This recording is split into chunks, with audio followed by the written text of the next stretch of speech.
look at this, by the way, Ben. Our first game of the day. Really? What? Darkforce. Our first game of the day, our only game of the day, Darkforce, really. Darkforce. But Ben, I mean, 6-pool as all-in as it used to be, there are definitely some things you can transition out of it because you force the Protoss to spend a lot of resources. Oh, HerO is going to scout it straight away. That's kind of bad. Yeah, if it were a 7-pool or an 8-pool, I would agree with you, Kev, but I do think that 6-pool, there's no coming back from this one. So Darkforce is putting himself in a position where he just has to win. And HerO scouts it straight away. This is so huge, by the way, guys. I mean, 6-pool, if you scout it less, it's still annoying because then Protoss are going to have to do last-minute wall-off, and it's pretty expensive to wall-off on this map right now. HerO, his forge is reasonably late. I mean, it's 13, so it's okay, but it could have been quicker if you would have scouted it right straight away, maybe 12 or something like that, which still makes quite a difference because it's 6-pool, of course, every second is worth... Yeah. It's worth... It's waiting gold, I want to say, but seconds don't really wait all that much. So you're going to have to bail me out on this one, Ben. I was trying to help, but I was trying to come up with it's worth money. But HerO doing the correct thing. He's building a pylon in his main. He'll put a cannon there. And Darkforce even takes the long road. Oh, dear. Yeah, but this is, I mean, obviously this is going to turn out okay for HerO, Ben. But I still rather be in a wall-off position as Protoss, because now the HerO is going to end up losing maybe 1 or 2 probes here. It's going to be tricky, depends how he micros. But he's going to end up losing the force, he's going to end up losing the pylon, and he will be on one base for quite a while. So, yeah. I mean, obviously it's going to be good for HerO. He's going to come out with a worker lead. Darkforce knows that if he's going to do something, he's got to do it right now. He's going straight for HerO's mineral line, but HerO, on top of everything, pulls those probes right away. The cannon will complete. I still like, I would still love to see Darkforce just fight a little bit. Why not sacrifice a few links? If you can lose 3 out of those 6 links, but you kill 2 probes, totally worth it, man. Well, yeah, exactly. Those links certainly aren't going to do a whole lot beyond this initial harass. Darkforce now is trying to recover. He is back to droning, but we can already see a significant disparity on the Harvester's tab. It's 11 drones to 20 probes. So HerO's going to be feeling pretty confident. He's getting his gateway down. This is really good though, guys. Darkforce spots that single probe from HerO, which is on the map. Because if Darkforce want to expand and suddenly a pylon and a cannon would have gone up here, or HerO would have gone for the 4-gate, which is possible as well. But it's a little bit risky. So we'll see. I mean, it's going to be good for HerO, no doubt. As you pointed out, Benny has that pretty big work lead right now, 22 over 11. But Darkforce should be able to expand a little bit quicker than HerO, if he actually wants to expand. Yeah, second gate building now for HerO. Now I have to ask you, Kev, I know this is a situation you found yourself in before. What is the proper follow-up for HerO? In my opinion, it's just to expand. He has that worker lead right now. There are definitely things you can do on one base. By the way, he's forced to have 4 probes on his assimilator because he built the cannon in his gas line. It's not really his mineral line. So that's a little bit unfortunate. So he kind of loses 1 probe. In my opinion, you should just expand, Ben. And then if you transition into Stargate, and I think with a good 2-base all-in, you're going to be fine in almost every case. Because the Zerg economy, I mean, we know how hard it is for Zergs to hold off 2 bases from Protoss. Certainly when someone like HerO does it. So imagine if you do it with a weaker economy, or with a stronger economy than the Zerg, then right, yeah. It's going to be even harder. So I would say 2-base all-in is the best way to go right now. But HerO might feel super confident and just play a macro game. In any case, I mean, he's going to come out quite okay. He's getting that second gas now. He's working on 2 gates. Hasn't started his warp gate research yet. I guess he's not got the gas. There it goes. As soon as he has 50 gas, he gets it going. 3rd gate going down, so maybe a 3-gate expand. Could still possibly be some kind of a 4-gate build, but I really don't expect HerO to do that. Like, the thing is, it's so hard for Protoss to scout right now because you know that what is he going to do? Is he actually going to expand, or is he going to follow it up with roach all-in? Nope, he is going to expand, so HerO spots that, and it would be awesome if HerO is actually able to spot the spawning pool, researching speed as well, but that's not going to be the case. The probe will fall over here. So there's no roach warn, and that's something you still have to worry about, because we all know how strong roaches can be off 1 base against an expanding Protoss. Yeah, in a situation like this, of course, not in a ramp scenario or not on metal upload. Yeah, Tal'Darim altar where there's not any really good chokes with. Ooh, HerO's gonna go DT or maybe blink. I think maybe 1-gate blink. 1-base blink all in. I'm not sure how I feel about this. I mean, I think he's still gonna drop a Nexus. So maybe it's Nexus into DT. With the Nexus, it's not much more likely that he's going Dark Templars. If it wasn't for the Nexus, then he could have gone anything. Darkforce is gonna try once again to win this game with Speedlings. With his Zerglings. He's got 28 Speedlings. Oh, they're not Speedlings yet, but they will be Speedlings. They are Speedlings. Now they're Speedlings. Out on the map. 14 more about to pop out. This is a scary time. These Zerglings can become anything they want to be, Ben. If they want to be Speedlings, they can become Speedlings. I don't think they're going to have much luck becoming Mutalisks. You never know, Ben. Oh, and here we go. Darkforce is going to come right in here. Not the Immediately best force surrounds fields. the sentries. And this is really bad for HerO, Kev. He's building the Dark Shrine. But the Dark Shrine is going to get spotted. He's forced to cancel the Nexus. Those force fields were not that good. They really didn't help him that much. And where is that Dark Shrine, Ben? And is he going to spot it?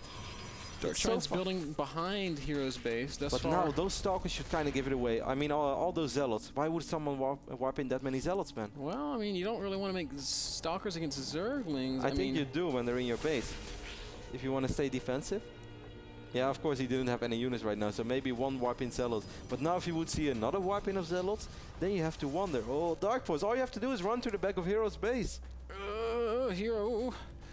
Ben, well, for now, Darkforce looks like he's content to keep HerO bottled up in his main. Yeah, I think that single Zergling is going to go for the back of the base. I mean, Darkforce should... Yeah, Ben? Yep. Okay, so yes, he will spot this. The question is, does he have enough time to react to it? Because the Dark Shrine's finishing, Kev. Yeah, but there are no pylons on the map whatsoever, so it's going to take quite a while. By the time I think those Dark Templars make their way over to the other side of the map, I think he's going to be more than fine. Evolution Chamber being morphed in right now, 20 seconds. It's going to get close, but he should get at least 4 crawlers up. Evo Chamber is about 90% complete. DTs are marching across. And HerO's just going to expand again straight away. He's not pushing with just the... Okay, no. HerO's not even going to commit to this. He's just going to send out a single Dark Templar, knowing that it was scouted. Pretty smart. Spore Crawler will probably be up in time. I don't know.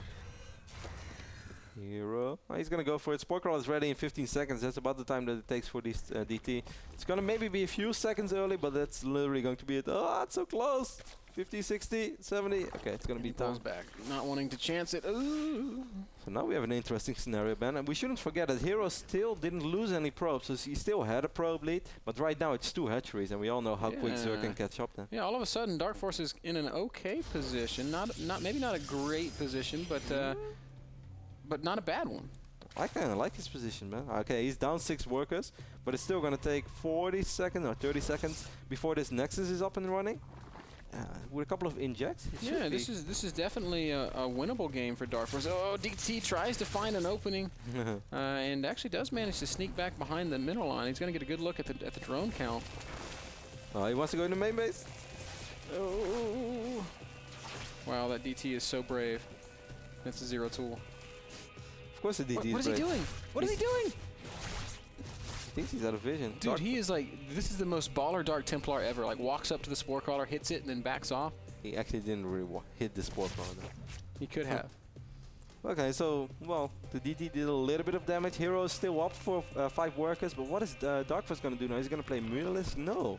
He's going to play drones. Yeah, he's morphing in a Roach Warren, man. Yeah, Roach Warren, tons and tons of drones, Burrow, and +1. And you can see that I think that HerO is actually afraid of Mutalisk, since he's researching Blink and he's researching Archons, because in scenarios like this, Mutas used to be like the doom scenario of Protoss, like, if there's one thing I don't want to face right now, it's Mutalisk, because I'm so immobile. So HerO's getting Blink straight away, and he's getting an Archon, which is of course very good against Link Muta. Darkforce's next round of drones is going to put him ahead in the worker count for the first time this game. 2 bases to 2 paces is still not that bad for HerO. I mean, right now it's kind of even, man. Supplies have evened out. Army supplies are pretty close. HerO's got a little bit more. Economically, it's pretty close. Darkforce is mining a little bit more. 3rd base going down now for Darkforce. Now, if he can get this up and running, he's going to be in a fine position. Yep, took out those destructible rocks. Gonna get us around on the Dark Templar with this Overseer, so he will pick that one off. He sacrificed an Overseer in the main base of HerO. He tried to see what was going on. He did see the Archon, but other than that, he didn't really see anything, man. All he saw was gateway units. I think HerO is gonna try to make something happen on 2 bases, but it seems like Darkforce is gonna be quite okay with this, man. Like +2 is on the way for the Roaches, Roach speed. Oh, well, without Roach speed, he's not gonna be okay, but with Roach speed, he should be okay. Yeah. 52 probes to 51 drones, and well, HerO is still producing probes, so he might not want to just all in off 2 base. We'll see. He is on the move now. Stalkers, Archons, Sentries, and a handful of Zealots. I think he just wants to force a cancel on that 3rd hatch, but then again, there's quite some Sentries. You know, Kev, one thing that Darkforce doesn't really have is upgrades. He's got +1 ranged attack for his Roaches, but these Zerglings are going to be pretty useless against this Protoss army. Yeah, certainly. It's going to be tough to keep this base alive. I mean, Roach speed is still not ready yet. He's going to go for it, though. Yeah, Lings do get on top of these Stalkers. Blink's done. Why isn't HerO using Blink? Now he's going to start to blink away. Darkforce dropping the burrow. That's actually a pretty cute move as well. Burrow, it's gonna go. He's gonna have to use some really good burrow maker on right now, and he's gonna burrow straight away. Beautiful burrow at this first line of roaches. Yeah, Darkforce is doing this very, very well. Ends up burrowing all of his roaches. HerO really wants to get this hatchery before he retreats. On burrow with everything right now, Darkforce. Otherwise, you're gonna lose that hatch. He will end up losing the hatch. That's inevitable. But how many units will he be able to kill? I don't know. The Blink Stalkers are probably going to get away one way or another, but the Sentries may be doomed to certain death. I think HerO is sticking around a little bit too long right now. He's reinforcing with a couple of additional Blink Stalkers. Well, maybe with the sickest Blink micro, and it's HerO after all. Oh man, these reinforcing Stalkers actually turning this battle in a big way. I don't know why Darkforce is insisting on fighting here. There's no detection for HerO. Finally, Darkforce does burrow, but not before losing so many units. Yeah, he was up like 12 supply. He really didn't burrow that well. It's of course very hard to burrow in time. But yeah, against the Protoss who doesn't have detection, you really have to use that to its fullest potential, and he didn't. Yeah, and now HerO, his robo's done, his first observer's out, so the next time they fight, Darkforce won't have that luxury. So yeah, HerO once again, in my opinion, moving into a pretty solid lead. That was beautiful timing by HerO, because if he comes 45 seconds later, roach speed is ready. There are way more roaches on the map. He still won't have burrow. He still won't have detection. So I think then burrow is going to be even better with a bigger group of roaches. Darkforce is researching tunneling claws right now, but HerO had this small window to attack, and he did, and he forced the cancel on this base, and that really slowed everything that Darkforce had in mind down. Yep, HerO's going to be taking his third base down here as Darkforce is just kind of posturing, trying to get his own third up, but I guess the story of the game has really been that it's been even bases the whole way, one base to one base, and then two base to two base, and now it's going to be three base to three base at about the same time. And in general, this is going to favor the Protoss player.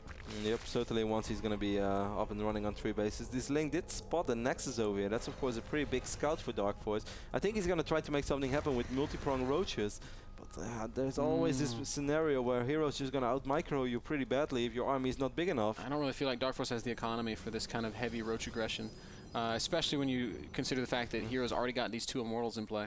We saw Darkforce doing that against Noni as well. Once more, guys, Darkforce is 1-4 in the season. He did win last week against Show, but he had that surprising loss against Noni in week 1. He doesn't want to fight. What is he going to do? With those Immortals, you can't actually fight it. Yeah, Darkforce kind of realizing that. He got a great look at the army, though, so he is going to back off. Is he going to back off? No, he's making more roaches, and Tunneling Claws just finished. There are cannons over here at the third. There are observers on the map now as well, so that's going to be tough. He might be able to just be annoying, but I don't think he's going to be able to kill HerO. Not now. Maybe when he's maxed out and if he can get some really good engagement off, that those roaches can actually get in a pretty close position with the Immortals. Look at HerO left. Nice. Beautiful blink there. Saves that Stalker at the last second. And Darkforce is basically picking a fight that he can't possibly win. He's trying to do this multi-pronged roach stuff, but with Zealots and Immortals at one side and lots of Blink Stalkers at the other. I just don't see it happening, Kev. Darkforce is going to go for it, attacking into the third as he attacks up into the main. He lost way too many roaches already. It's almost even supply right now. That's a dream scenario for HerO. Charge is ready as well. Makes it a lot easier for HerO to micro if he's not watching either. Darkforce is doing all of this off of just 50 drones, Kev. His third base is done, but there's not a single harvester there. And even if there were, HerO's got a DT there just waiting to kill them all. He has 2-1 roaches right now, but +3 is ready for HerO. And HerO is researching his first armor upgrade. He might actually end up losing the Nexus. There were some beautiful, nice shots, I think, at least on a couple of those roaches. Yeah, a couple good shots, but great blinks by HerO, getting most of his Stalkers out of there, not really taking any damage from these roaches. He nullifies so much damage with all those blinks. And if you look at the HP of all those Stalkers, there's so many red HP Stalkers. Darkforce calls GG. HerO wins this pretty unorthodox game 1. Yeah, well played there by HerO. 6-pool opening for Darkforce. HerO handles it perfectly. Small hiccup there, I guess, in the middle of the game for HerO as he was surprised by those speedlings. But he stayed on top of things, managed to stabilize, and played a great game. Yep. No surprises there, but the game was weird.